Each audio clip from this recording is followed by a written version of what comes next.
Hello guys. तो आज हम लोग शुरू करने जा रहे हैं क्लास 12 का पहला चैप्टर जिसका नाम है इलेक्ट्रोस्टैटिक्स। और ये देखिए यहाँ पे लेक्चर 1 है। ये क्लास 12 का इलेक्ट्रोस्टैटिक्स जानने से पहले मैं आपको कुछ बताना चाहूँगा कि जैसे क्लास 12 से पहले बहुत से चैप्टर्स हैं जिनको कि आपको बेसिक्स के तौर पे जानना ज़रूरी है। जैसे कि अगर आप बात करें क्लास 11 का, जो कि सबसे इम्पॉर्टेंट क्लास है, इसमें कि सारे चैप्टर्स आपके बेसिक्स, अगर आपको क्लास 11 क्लियर नहीं है तो आपके सारे बेसिक्स क्लियर नहीं है, और सारे बेसिक्स क्लियर नहीं है तो आप क्लास 12 में कुछ नहीं समझ पाएंगे। लेकिन यहाँ पे आपको इसका चिंता करने का बिल्कुल ज़रूरत नहीं है, क्योंकि भले ही आप किसी चीज़ के लिए भी प्रिपरेशन करेंगे आगे, चाहे नीट हो, चाहे एम्स हो, चाहे आप IIT हो, मेंस हो, JEM हो, किसी के लिए भी अगर आप प्रिपरेशन करेंगे तो आपको क्लास 12 में जो मेरा ये वीडियो है इससे आपको ये पता चलेगा कि जितने भी सारे बेसिक्स हैं मैं इसी चैप्टर के मिड में ही सारा चीज़ डील करूँगा और सारा बेसिक्स समझाऊँगा, ताकि आपको किसी भी तरीके का कोई क्लास 11 में अगर आपने कुछ नहीं पढ़ा है तो आपको सारा चीज़ समझ में आ जाए। और रही बात तो बेसिक्स की, तो सबसे पहले तो बेसिक्स से स्टार्ट होता है आपका क्लास 9 से, और फिर उसके बाद क्लास 10 से।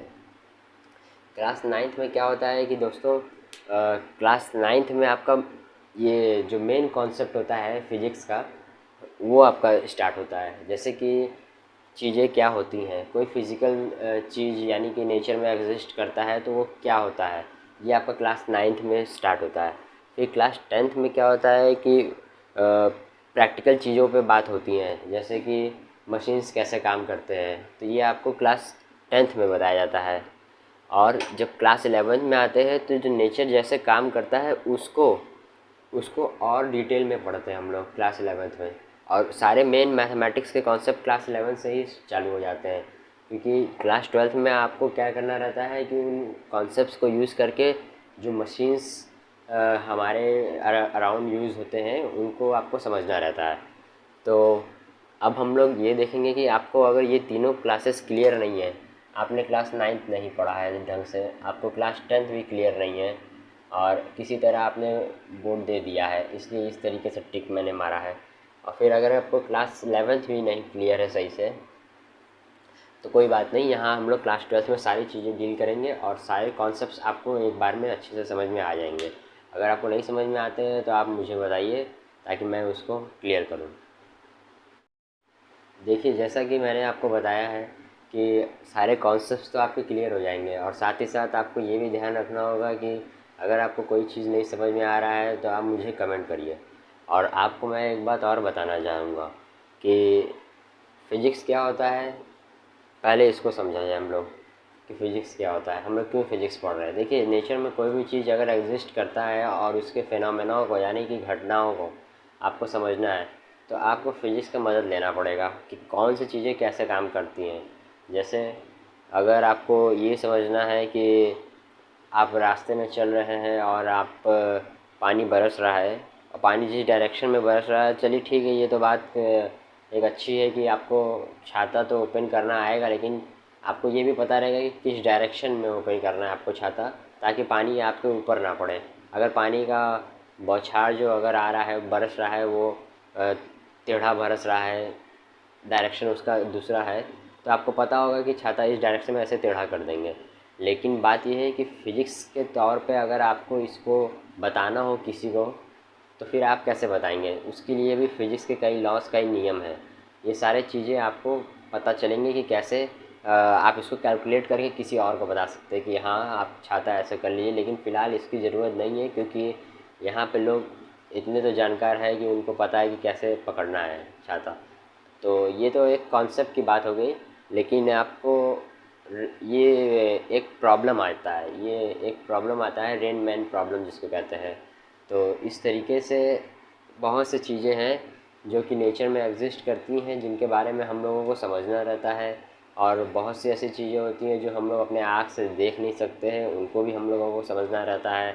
तो ऐसा कौन सी चीज़ें जो हम लोग अपने आँख से देख नहीं सकते हैं, वो है देखिए माइक्रोस्कोपिक लेवल की चीज़ें। माइक्रोस्कोपिक लेवल की चीज़ें, वो माइक्रोस्कोपिक लेवल वो लेवल होता है जिसमें कि जो चीज़ें हमें इसको माइक्रोस्कोप से देखने की ज़रूरत पड़ता है, आँख से सीधे नेकेड आई से नहीं दिखाई देती हैं, यानी खुली आँखों से हमें नहीं दिखाई देती हैं।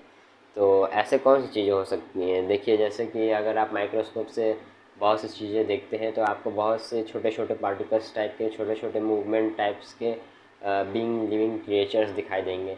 उनके अंदर किस तरीके से क्या चल रहा है ये आपको दिखाई देगा। ये सब चीज़ों का स्टडी जब आप करते हैं, ये सब चीज़ों का जब आप चेक करते हैं कि ये चीज़ें कैसे काम करती हैं, इनका बिहेवियर क्या है, और ये पार्टिकल्स किस तरीके से मोशन में है, कब ये रेस्ट पे आते हैं, कब इनकी क्या स्पीड है, इनका क्या मेज़रमेंट हम लोग ले सकते हैं, कितना डिस्टेंस ये ट्रैवल करेंगे, किस तरीके से डिस्टेंस ट्रैवल करेंगे, किस वे में डिस्टेंस ट्रैवल करेंगे, क्या पाथ रहेगा, हर एक चीज़ अगर इनके बारे में आप स्टडी करना चाहते हैं तो ये आपका माइक्रोस्कोपिक लेवल पे होता है। यही मैक्रोस्कोपिक लेवल वो लेवल होता है जो हम लोग अपने आँख से देख सकते हैं। जैसे कि अगर कोई गाड़ी चल रही है और वो कितनी स्पीड से चल रही है, इसको अगर आपको कैलकुलेट करना है तो ये आप अपने आँखों से देख के कैलकुलेट कर सकते हैं। स्पीडोमीटर डिवाइस होता है, उससे चेक करके बता सकते हैं। तो ये सारी चीज़ें होती हैं जो फ़िज़िकल लेवल पे आपको दिखाई देती हैं। वो सारी प्रॉब्लम्स आपको फ़िज़िक्स में डील करना रहता है। बहुत से प्रॉब्लम है, कैसे न्यूटन ने सोचा कि एप्पल नीचे पेड़ से गिरा, इसका भी बहुत बड़ा कॉन्सेप्ट है जो कि आज बहुत ही लाइट वे में सबको समझा दिया जाता है, और वो एक अच्छा कॉन्सेप्ट है ग्रेविटी का। ये सारी चीज़ें फ़िज़िकल है जो आपको आँख से दिखती है। फ़िज़िकल आपको ये भी दिखता है कि किस तरीके से मतलब बहुत सी घटनाएं घटती हैं, फेनोमेना घटती हैं कि कैसे आपका कैसे आपका कोई चीज़ वर्क करता है। अगर आप कोई मशीन कैसे वर्क करता है, अगर आप ये कैलकुलेट करना चाहते हैं तो इसके लिए भी आपको फिजिक्स से ही डील करना पड़ेगा। बहुत सी चीज़ें हैं। तो चलिए अब हम लोग शुरू करते हैं इलेक्ट्रोस्टैटिक्स। इलेक्ट्रोस्टैटिक्स बेसिकली मैं आपको बता दूं सबसे पहले कि हम लोग माइक्रोस्कोपिक लेवल पे जाने वाले हैं, ये चेक करने के लिए कि इलेक्ट्रोस्टैटिक्स का मतलब क्या होता है और इसमें क्या हम लोग डील करेंगे, किस चीज़ को लेके हम लोग डील करेंगे और कैसे चीज़ों को समझेंगे। तो सबसे पहले तो देखिए, इलेक्ट्रोस्टैटिक्स में आता है कि इलेक्ट्रोस्टैटिक्स का मतलब क्या होता है। इलेक्ट्रोस्टैटिक्स ये जो लिखा हुआ है इलेक्ट्रोस्टैटिक्स, इसका मतलब क्या होता है। तो देखिए, इलेक्ट्रो का मतलब होता है कि चार्जेस के, इलेक्ट्रो शब्द से जो आपका फील आ रहा है उसमें ये जो फील आ रहा है ये इलेक्ट्रिसिटी का फील आ रहा है, और इलेक्ट्रिसिटी का जो ये फील आ रहा है ये आपको कहीं ना कहीं चार्जेस के बारे में बताना चाह रहा है। तो चार्जेस के बारे में ये बताना चाह रहा है, और इलेक्ट्रो से आप लोग इलेक्ट्रॉन्स को भी फील कर सकते हैं, इलेक्ट्रॉन्स वर्ड को।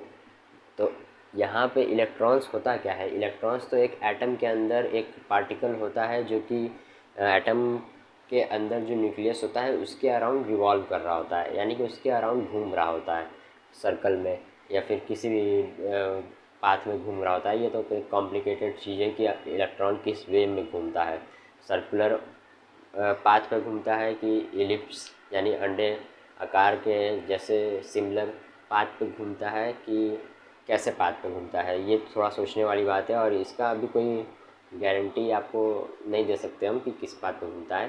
फ़िलहाल वहाँ पे हम लोग नहीं जा रहे हैं, यहाँ पे हम लोग जा रहे हैं कि कैसे इलेक्ट्रो से हम लोग को फील आ रहा है चार्जेस का। और स्टैटिक्स से जो फील आता है वो आता है, स्टैटिक्स का मतलब होता है कि कोई चीज़ अगर रेस्ट पे है तो आप उसको बोलेंगे कि ये, स्टैटिक्स से जो फील आता है वो पोजीशन का आता है। तो यानी कि रेस्ट एक पोजीशन होता है, तो स्टैटिक्स से जो फील आता है वो आपका पोजीशन का आता है। तो यहाँ से अगर हम लोग देखें तो ये इलेक्ट्रोस्टैटिक्स का मतलब ये जाता है कि चार्जेस जो है वो रेस्ट पे है, और ये रेस्ट पे है, इसी चीज़ को हम लोगों को समझना है कि कैसे चार्जेस रेस्ट पे है। और अगर चार्जेस रेस्ट पे है तो इनके बीच में अगर हम दो चार्जेस ले लेते हैं तो उनके बीच में क्या क्या चीज़ें हो सकती हैं। जैसे कि अगर हम एक चार्ज यहाँ रख देते हैं, एक चार्ज यहाँ रख देते हैं, तो यानी कि रख देते हैं तो इसका मतलब रेस्ट में ही है, और रेस्ट पे है तो इन दोनों के बीच में अगर क्या फोर्स रहेगा, क्या इनके बीच में पोटेंशियल डिफरेंस रहेगा, क्या इनके बीच में बहुत से प्रॉपर्टीज़ चार्जेस के किस तरीके से जाएंगे, ये सारी चीज़ें हम लोग इस इलेक्ट्रोस्टैटिक्स में डील करेंगे। ये चार्जेस जो होती हैं ये एक तरीके का फील्ड बनाती है। ये कैसे फील्ड बनाती हैं ये भी हम लोग अभी देखने वाले हैं। तो चलिए पहले हम लोग ये देखते हैं कि चार्जेस का जो एग्जिस्टेंस है नेचर में वो कैसे है। तो चलिए देखते हैं। अगर हम लोग मान लेते हैं कि ये हमारे पास कोई चार्ज है, मैंने एक चार्ज बना दिया, ये एक चार्ज है, तो इसके पास फील्ड कैसे आएगा। अब फील्ड को महसूस करने के लिए तो सबसे पहले मैं आपको एक एग्ज़ाम्पल देना चाहूँगा कि अगर मान लीजिए कि आपके पास कोई वायर है, ठीक है, उसमें से करंट दौड़ रहा है, जिसको कि आप छुएंगे तो आपको करंट भी मार सकता है। तो करना कुछ नहीं है, अगर आप एक वायर लिए हुए हैं उसमें आपका करंट दौड़ रहा है तो आप करंट को फील कर सकते हैं। जैसे अगर आपको उस वायर में करंट दौड़ रहा है तो आप अगर उसके टच नहीं करते, आप उस वायर को टच नहीं करते हैं, आप उसके पास भी अगर एकदम इतना पास चले जाइए कि आपको करंट नहीं मारेगा, लेकिन हाँ उसका जो एक उसका जो एक इम्पैक्ट है, उसका जो एक वो है, क्या कहते हैं, उसका एक जो फील है वो आपको थोड़ा सा महसूस होने लगेगा। अब ये क्या महसूस हो रहा है ये मैं आपको बताने जा रहा हूँ। देखिए, जब कोई चीज़ करंट किसी वायर में दौड़ता है तो उस समय जो फील हो रहा होता है वही उसको फील्ड कहते हैं, वही फील्ड होता है। और ये फील्ड किस तरीके से आप देखना चाहते हैं ये भी आप देख सकते हैं, लेकिन हाँ आपको मैं बताता हूँ। अगर आपको फील्ड देखना है तो एक काम करिए, आप एक वो एक ढेर सारा आयरन का पाउडर ले लीजिए, ठीक है, आयरन का पाउडर ले लीजिए और उसको एक मैग्नेट आप रख दीजिए सेंटर पे, कहीं भी आप मैग्नेट एक रख दीजिए और उस आयरन के पाउडर को उस मैग्नेट पे छिड़क दीजिए, डाल दीजिए उसके ऊपर। अब देखिए कि आयरन का पाउडर क्या शेप लेता है। जो वो शेप लेगा वो बताएगा कि हाँ फील्ड का शेप बताएगा वो। और सबसे बड़ी बात कि ये फील्ड का शेप कितनी दूरी तक जाएगा वो भी वो बताएगा। क्योंकि देखिए, फील्ड अगर आप किसी वायर को देख रहे हैं उसमें से करंट दौड़ रहा है तो जितनी पास आप जाएंगे, अगर आपको उसी समय महसूस हो गया कि हाँ इतने पास पे ये हमें महसूस हो रहा है कुछ करंट जैसा, भले आपको करंट मारा नहीं। तो जो अभी मैं जो आपको बताना चाह रहा था वो ये था कि देखिए, अगर आप किसी वायर के पास हाथ टच करते हैं तो कितनी दूरी पे आप टच करने पे आपको ये महसूस होने लगता है, फील करने लगता है। फील, अब देखिए मैं बार बार ये जो बोल रहा हूँ कि आपको फील हो रहा है, तो फिजिक्स का मतलब ही है कि अगर आपको फील हो रहा है, आपको समझ में आ रहा है, तभी आप फिजिक्स पढ़िए। अगर आपको कोई चीज़, मेरा तो यही कहना होता है कि अगर आप कोई चीज़ पढ़ते हैं आपको ये फील ना हो रहा हो कि नेचर में वो कैसे काम करता है, तो आपका पढ़ना बेकार है। तो इसीलिए सबसे बड़ी बात ये है कि अगर आप किसी वायर के पास हाथ लेके जाते हैं, आपको ये महसूस हो गया कि यहाँ पे आपको इस पॉइंट पे आपको उस वायर के इस पॉइंट पे आपको महसूस होना चालू हो गया कि हाँ यहाँ से करंट आपको, अगर आप और पास जाएंगे तो लग सकता है। तो उतनी दूरी से लेके जहाँ तक करंट आपको लग सकता है, वो दूरी का जो डिस्टेंस होता है उतनी दूर तक वो फील्ड फैला रहता है। अब ये डिपेंड करता है कि अगर आप वायर कितना ज़्यादा उसमें से करंट जा रहा है। अगर वायर बहुत मोटा है तो उसमें से करंट मजे का जाएगा। पतला वायर है, एकदम लाइन वायर है, जैसे कह सकते हैं कि अगर एक चार्जिंग होता है उसका तार, इतना पतला वायर है तो उसमें से करंट नॉर्मल जाएगा। और वही एक मोटा पाइप जैसा वायर है तो उसमें से करंट मजे का जाएगा। और अगर वो ज़्यादा जाएगा करंट तो इससे ये होगा कि फील्ड ज़्यादा दूरी तक आपको पता चलेगा।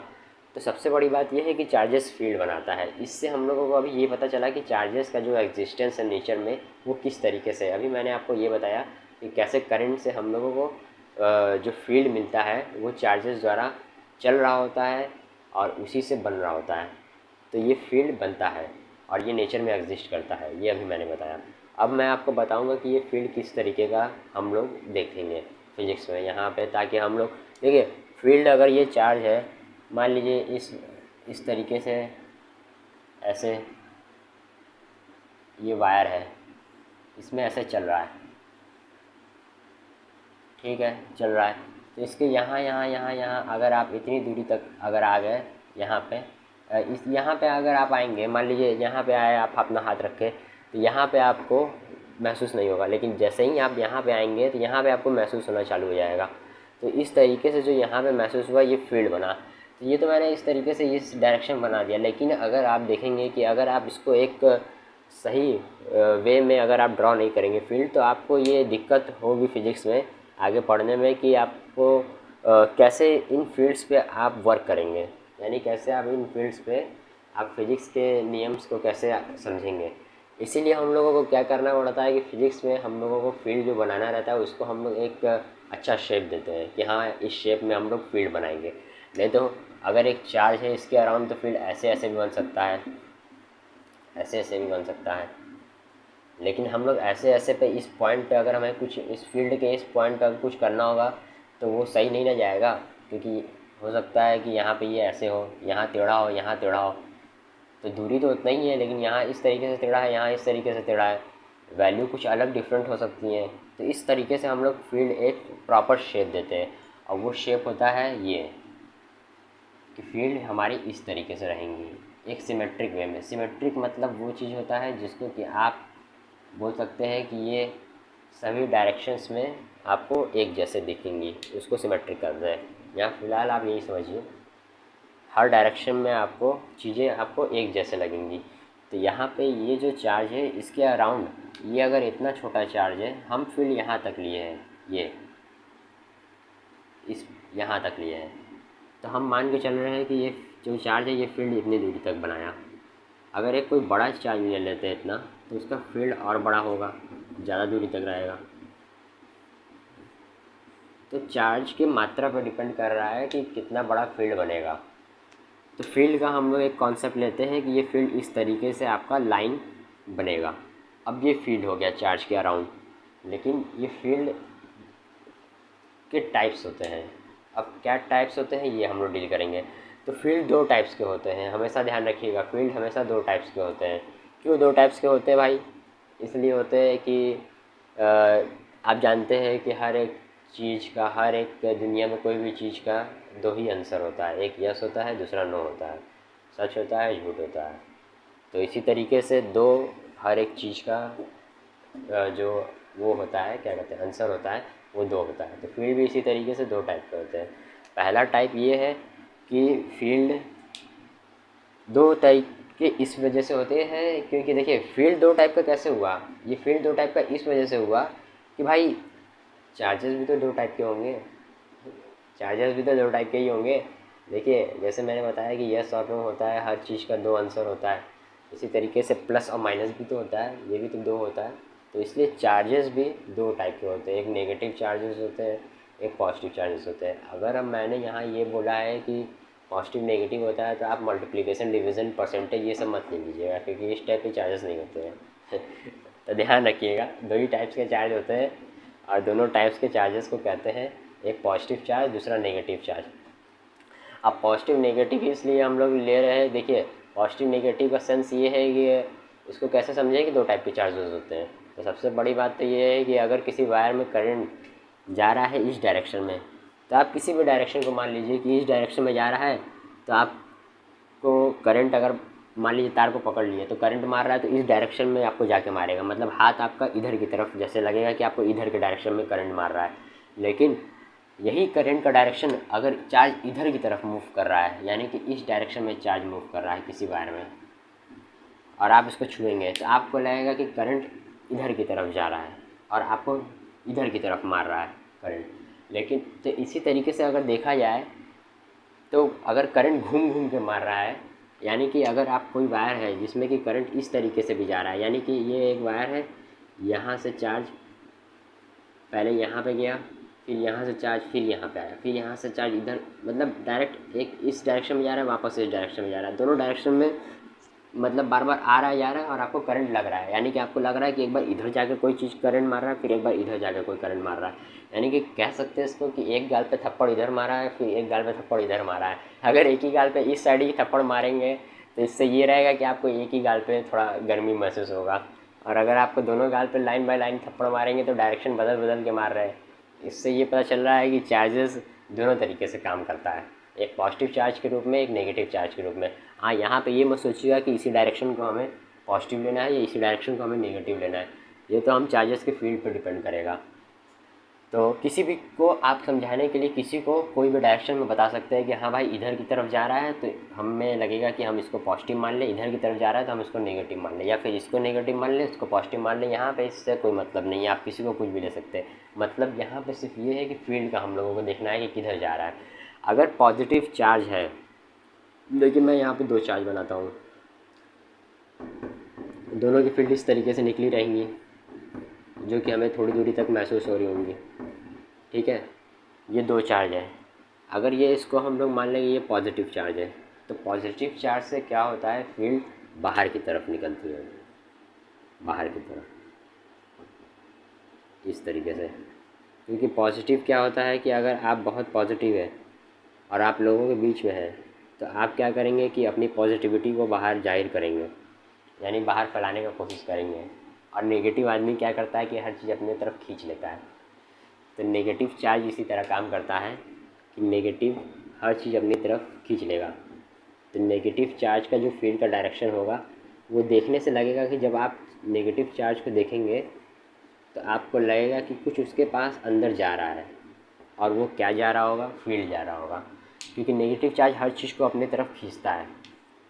तो अगर हम एक पॉजिटिव चार्ज रख देते हैं यहाँ पे बगल में और एक नेगेटिव चार्ज यहाँ पे बगल में रख देते हैं, तो दोनों में आप ये देखेंगे कि दोनों अगल बगल रख देते हैं तो क्या होगा कि ये तो अपना फील्ड निकालेगा और ये तो फील्ड लेगा। लेकिन अगर यहाँ पे हम एक पॉजिटिव चार्ज हटा दें तो ये फील्ड ले ही नहीं पाएगा किसी से, तो ये कुछ नहीं कर पाएगा, खाली बैठा रहेगा। इसलिए हम आपको बताने के लिए यहाँ पे एक पॉजिटिव चार्ज भी ले लिए।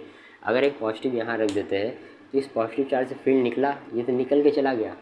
तो नेगेटिव चार्ज अगर इसके बगल में है, ज़्यादा दूरी पे नहीं है, बगल में है, इतनी दूरी पे है कि इसका फील्ड इसके फील्ड से मतलब ओवरलैप कर गया या फिर इंटरेक्ट कर गया। इंटरेक्ट यानी कि देखिए, ये नेगेटिव चार्ज इस पॉजिटिव चार्ज का फील्ड तभी ले पाएगा जब ये नेगेटिव चार्ज इसके फील्ड के कांटेक्ट में रहेगा, तभी ये ले पाएगा। तो देखिए, बात यहाँ पे यही है कि आपको पहले ये समझना है कि कितनी दूरी पे डिस्टेंस पे आप चार्जेस को रखेंगे ताकि ये एक दूसरे में आपस में फील्ड इंटरकनेक्ट हो पाए। तो यहाँ से अगर ये इतनी दूरी पे है कि फील्ड आपस में कांटेक्ट में आ गया तो ये पॉजिटिव चार्ज इससे निकलेगा और ये पॉजिटिव चार्ज निकलेगा तो इसके फील्ड पे कांटेक्ट करके इसके अंदर घुस जाएगा नेगेटिव चार्ज के अंदर। तो इससे हम लोगों को ये भी पता चलता है कि ये जो चार्जेस है ये तो बेसिकली इलेक्ट्रिक चार्जेस हैं। इसको तो हम लोग चार्ज को क्या बोलेंगे? चार्ज को आप इलेक्ट्रिक चार्जेस भी बोल सकते हैं। यहाँ पे अगर आप इसको चार्ज बोलिए, चाहे इलेक्ट्रिक चार्ज बोलिए, चाहे इलेक्ट्रिक पॉइंट बोलिए, कुछ भी बोलना है आपको बोल सकते हैं, उससे कोई फ़र्क नहीं पड़ता है। लेकिन बेसिकली हम लोग अगर हम यहाँ पे इलेक्ट्रिक चार्ज बोल रहे हैं तो उसको भी आप चार्ज ही मानेंगे, अगर चार्ज बोल रहे हैं तो उसको भी आप लोग इलेक्ट्रिक चार्ज ही मानेंगे। तो ये चीज़ का ध्यान रखिएगा, शब्द का बहुत बड़ा खेल होता है फिजिक्स में, इसको क्या बोल रहे हैं ये सबसे बड़ा मायने रखता है। अगर आपको चीज़ों को सही से लिखना नहीं आता है, सही से उसको एक्सप्रेस करना नहीं आता है, आप चीज़ों को जान रहे हैं, तो सबसे बड़ा पॉइंट माइनस इसी में कटता है, वहाँ नेगेटिव चार्ज हावी हो जाएगा आपके ऊपर। तो सबसे बड़ी बात तो ये है कि यहाँ अगर दो चार्जेस है तो ये इलेक्ट्रिक चार्जेस ही है, ठीक है, क्योंकि चार्जेस तो इलेक्ट्रिसिटी यानी फील्ड कंडक्ट करते हैं। फील्ड का मतलब ही होता है कि बिजली, और बिजली करंट लगा आपको। तो देखिए, ये जो चार्जेस हैं ये इलेक्ट्रिक चार्जेस हो गई, तो ये जो फील्ड बना रही होंगी इसको हम लोग इलेक्ट्रिक फील्ड भी तो बोल सकते हैं, क्योंकि भाई इलेक्ट्रिक चार्ज है तो वो फील्ड बनाएगा, इलेक्ट्रिक चार्ज है तो इलेक्ट्रिक फील्ड बनाएगा, और दोनों तो एक ही होता है। तो यहाँ से ये जो इलेक्ट्रिक चार्ज है ये इलेक्ट्रिक फील्ड बनाया। फील्ड का भी इसको नाम होता है, कई नाम होता है। यहाँ हम लोग फील्ड बोल रहे हैं, लेकिन यहाँ पे हम लोग इलेक्ट्रोस्टैटिक्स पढ़ रहे हैं, चार्जेस लिए हुए हैं, तो इसलिए हम लोग इलेक्ट्रिक फील्ड बोलेंगे इसको यहाँ पे, ठीक है। अब आप ये सोच रहे होंगे कि इलेक्ट्रिक फील्ड बोल रहे हैं तो इसका मतलब बहुत सारे टाइप्स के फील्ड हो सकते हैं, ये तो पॉजिटिव नेगेटिव हो गया, चार्जेस की वजह से फील्ड बना है। लेकिन यहाँ पे उसके भी फील्ड के भी अपने एक टाइप्स होते हैं, तो वो हम लोग यहाँ पे अभी नहीं डील करेंगे, आगे हम लोगों को अगर मिलेगा तो वहाँ देख लेंगे, कहीं भी मिलेगा तो देख लेंगे, उसका चिंता मत करिए आप लोग। तो यहाँ पे ये जो इलेक्ट्रिक चार्जेस है ये इलेक्ट्रिक फील्ड बनाएंगी, और इलेक्ट्रिक फील्ड बनाएंगी तो इससे हम लोगों को ये भी तो पता चल रहा है कि ये जो इलेक्ट्रिक फील्ड बना रही है ये पॉजिटिव से निकलेंगी, पॉजिटिव चार्ज से, और नेगेटिव चार्ज की तरफ मूव कर रही होंगी। तो इस तरीके से ये जा रही होंगी, ठीक है, इस तरीके से ये जा रही होंगी। तो इससे आपको ये भी तो पता चल रहा है कि फील्ड का डायरेक्शन क्या है, किस डायरेक्शन में फील्ड जा रहा है, ये भी तो आपको पता चल रहा है।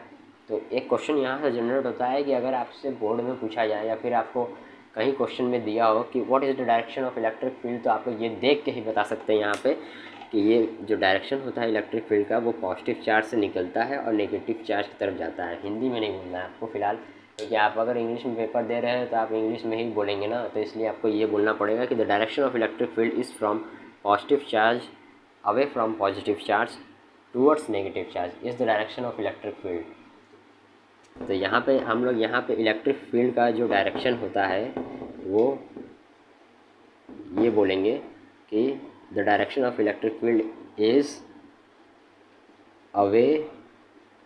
अवे यानी कि अवे मतलब दूर जाना, यानी कि पॉजिटिव चार्ज से दूर जा रहा है, अवे फ्रॉम पॉजिटिव, ये देखिए शॉर्ट में लिखे positive, positive charge away from positive charge towards यानी उसके पास जाना टूवर्ड्स नेगेटिव चार्ज। तो ये आपका इलेक्ट्रिक फील्ड का डायरेक्शन का जो आपका वो होता है पॉइंट होता है। इलेक्ट्रिक फील्ड का डायरेक्शन का जो आपका ये एक सेकेंड, इलेक्ट्रिक फील्ड का डायरेक्शन का जो आपका ये डेफिनेशन होता है, ये आपका यहाँ पे ये मैंने लिख दिया कि the electric field direction is away from positive charge towards negative charge.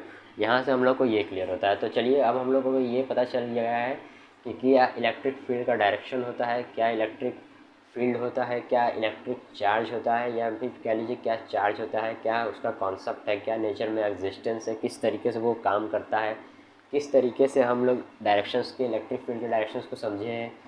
ये सारी चीज़ें हम लोग अब समझ चुके हैं। हम लोग अब बेसिक्स जो है इलेक्ट्रोस्टैटिक्स को लेके ये क्लियर हो रहा है। तो अब हम लोग क्या करेंगे कि इसके हम लोग सबसे पहले तो इसके हम लोग अब मेन कॉन्सेप्ट्स को डील करेंगे कि यार ये चार्जेस तो हमें पता चल गया कि क्या होता है। अब इनके बारे में हम लोग जानते हैं कि इनका क्या प्रॉपर्टीज़ होता है, यानी क्या खासियत होते हैं इनके, ये क्या क्या कर सकते हैं। तो चलिए देखते हैं अब हम लोग अपने अगले टॉपिक की ओर। तो कॉन्सेप्ट जो हमारा क्लियर हो गया है उसको हम लोग अब आगे देखते हैं कि हम लोग का आगे का टॉपिक क्या है।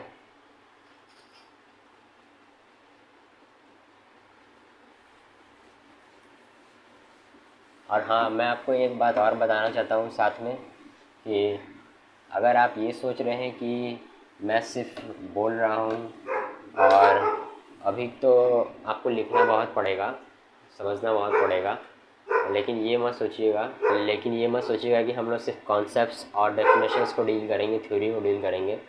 हम लोगों को बहुत सी चीज़ें डील करनी है। जैसे कि अगर आप फिजिक्स पढ़ रहे हैं, आपका कॉन्सेप्ट क्लियर है, आपका सब चीज़ थ्योरी क्लियर है, तो आप उस पर क्वेश्चंस को डील करेंगे।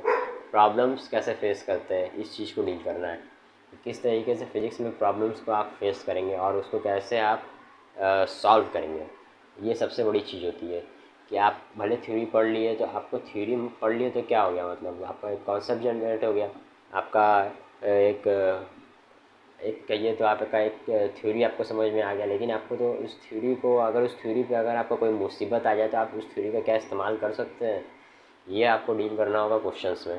तो ये मैं अब क्वेश्चंस भी लूँगा, ऐसी बात नहीं है। आप ये मत समझिएगा, सारे चीज़ों को हम लोग लेके चलेंगे और सारे बेसिक्स से लेके चलेंगे एकदम हायर लेवल तक, ताकि आपका सारा चीज़ क्लियर हो जाए। और 11th के स्टूडेंट्स को मैं बताना चाहूँगा खास करके कि अगर वो कुछ नहीं पढ़े अभी तक, तो इसकी कोई फ़िक्र करने की ज़रूरत नहीं है, क्योंकि अब बोर्ड्स आने वाले हैं, उनका सारा कॉन्सेप्ट क्लियर हो जाएगा। Thank you.